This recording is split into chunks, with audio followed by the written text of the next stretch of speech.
Man, my watch smells. Well, kind of. It's a smell.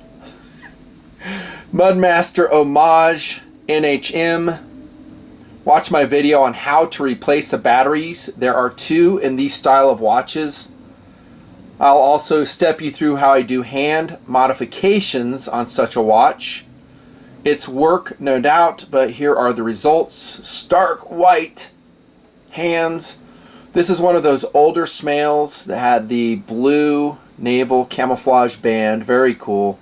They've improved these straps though. This one's kind of hard vinyl. Now they're, I think, silicone. And I have an updated review on these coming out very soon. So here we go again. Wrist check. Guys are always asking me. Sometimes I forget. There you go. In the background we have something completely different. An Aristo Bauhaus. It's a very stark, classically styled watch. Made in Germany, and it is overpriced. Way overpriced. Cool watch, but for $270 for a quartz movement that has a very tedious battery change, I would probably not recommend it. There's some more truth for you. Man, this knife, by the way, getting to the subject, is fantastic. So fantastic, as I sometimes do, I recommend you pause the video, no joke, and buy one. Your favorite color. Because, as you know, these knives sell out very quickly, and you're left with limited colors, or sometimes they're gone altogether, and I just do the best I can, post as fast as I can. The Patreon guys definitely eat it up. Because they get a full flow of content. The A and B channel get a sliver of what I actually produce. It's been that way for years.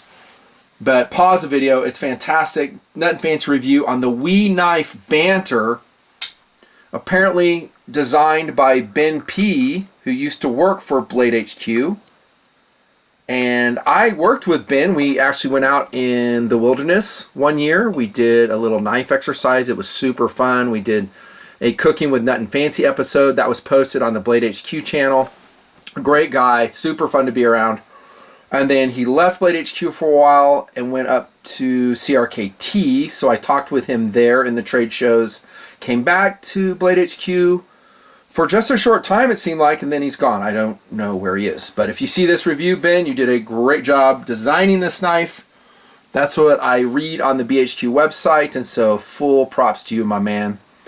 A really excellent EDC knife. I know my audience pretty well. I know you will love this TNP blue version.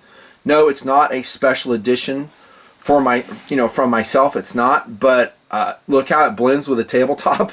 It's like more camouflage than that Block 32 F16 Aggressor. Yeah, it's super cool. Other colorations too. OD green, black, gray. Natural G10 with a black blade is very good looking. Different steels too. That natural G10 is in 20 CV, I think. This one is in CPM S35VN, a favorite steel of mine. I think it's an all-arounder. All-around great. I wouldn't say like the best steel in the world, but it's getting up there, and as a user, I'm more than happy with, heck, S30, S35, S90. They're all good to me. I'm not a steel snob. I don't think most guys are. And if you are, you shouldn't be. Unless, I don't know, you don't carry a utility knife like I do, apparently. I'm not even going to show you. You know I carry a utility knife. That's where I'm going to put most of my hard cutting wear on. I can just replace the blade. Let's get into the specifics of the Bhq Knife Banter. Did you buy one yet? I am serious in that I'm afraid this was mass produced and it may go away. Most of the special editions that Blade HQ does do go away very quickly, and this is a BHQ knife, again designed by one of their own, available at Blade HQ when I post this video. I will try to expedite the posting of this one. About a 2.9 inch blade, again S35, spear point, bead blasted, just really nice finishing on this. This is the Bhq division. They also make Civivi knives, Bhq Knife Company does. And I think Ferrum Forge also. So it's a big company. They have several different banners that they produce knives under, and this is their higher end Bhq knife, as I understand it. The edge on this is somewhat worn because I have carried this and used it. You can see some wear on it. I would still classify the edge as sharp and not needing attention yet. It's flat ground from this portion. We have a flat run of spine on the top end on the spear point.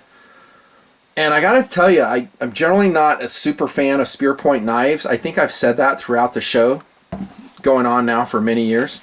But this one I like because it's just a broader, better shearing blade. So there's an expanse here where it cuts very well. It has just a little bit of, I wouldn't call it belly, but just a right amount of upsweep to it. There's a tip right here. We Banter. Black and thumb studs add some nice visual contrast to it. We and pretty much everyone could do a better job putting the name of the knife on the blade. They have it on the clip right here, but I would like to have the steel, the knife, if there's a model number, put that on there as well. Strangely, they're Civivi, oh no, not Civivi, it's Real Steel that does that. So a less expensive Chinese company's doing it, and they do a great job with it. So I recommend all manufacturers do it. Let's check out the deployment on this. Are there any inclusions on the thumb stud? No, it's pretty accessible, I think. Ambidextrous knife, really nice ambidextrous qualities. You can swap that clip from side to side. I have it covered up with a skateboard tape section there. This is after some use. Nice tight lockup. Let's check out centering. Let's check out retention. Really nice. It's just really a nicely balanced, perfectly sized, actually perfectly weighted EDC blade. It's only 2.6 ounces, so that's making Mr. Nut and Fancy very happy. There's your stab pin right here with some belly button lint in it. Okay, it's not belly button lint, but it's something. Pocket lint. Okay, and then we'll look inside here. I'm going to bring a light out. This beautiful titanium rainbow colored S2R Baton 2. Eat your heart out. Very limited edition. God, that's dirty in there. Sorry about that. It's so dirty you can hardly see. So you see on this side, there's stainless steel, of course, on the lock bar side. And then, I don't know if he's been watching my videos, but I rant about this all the time. I don't think you need embedded steel on the other side, and thankfully they decided not to do it. So this is just a pure G10 cyan blue, by the way. I'll call it TNP blue, without a steel liner on this side. So that's fantastic, contributing to that super light 2.6 ounces. Oh my gosh, that's awesome. The clip is fantastic. I mean, that's really a perfect clip.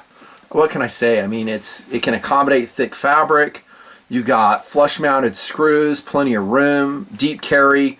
It's frosted. It's got the name on it. It's pretty cool. The G10 I would classify as medium to low traction. It's not super high traction G10. I don't really mind it that much because of all the other cool elements I get in the Banter. Look at the beveling on the G10, how cool that is. No hot spots. Standoffs are blending in with the bead blasted finish in this version of the Banter, matching it perfectly. We have I can't speak, WE logo pivot side to it, single-sided adjustment. I would like double-sided, but that's okay. Perfect locking, timing going on here. And again, I would classify the speed as excellent. Excellent, actually, if you get a good dig, good deployment.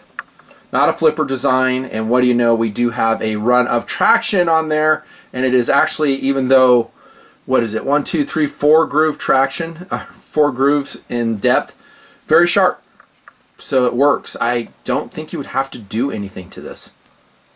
Moreover, it's just a good looking knife. Here's my palm, look at that. Doesn't that just look like a perfect EDC blade? It's just cool. In my pocket, not planned as always, comes, well, from the same company. It's the Civivi Odium. So we're going to compare this. And this is also an epic EDC knife. There's an Odium in comparison to the Banter. So many great colors. I would have to say the blue obviously would be my favorite. The natural G10 would be up there too. The gray would be up there. And there's some other colorations too. Again, they'll just go very quickly. Sorry. Wish I could ensure all these knives that I review are always in stock. It just isn't that way, especially in the clown world we live in with reduced availability with basically everything. I think this is model number 2004 Alpha, this particular one, the Wii Banter. And that's the review right there, boys. That's a review. Competitive offerings, I'm just going to make this SF, get the word out. There's really not a ton of knives that have all these elements that I have in my inventory. There's a couple that I could dig through. But the color, the speed, the perfect size for EDC, the broader blade in a 2.9 inch blade approximately. Perfect. Perfect. Great job, Bhq. Great job, Ben P. Highly, highly recommended. If you get this and you use it, please come back to the video. Let me know how you like it. I can pretty much guarantee you will like it. And if you don't, just fondle it. You know, you don't use it, but you know, work it, open it, close it, and if you don't like it, just send it back to Bhq. They'll give you a full refund. I know this though. You're gonna love it.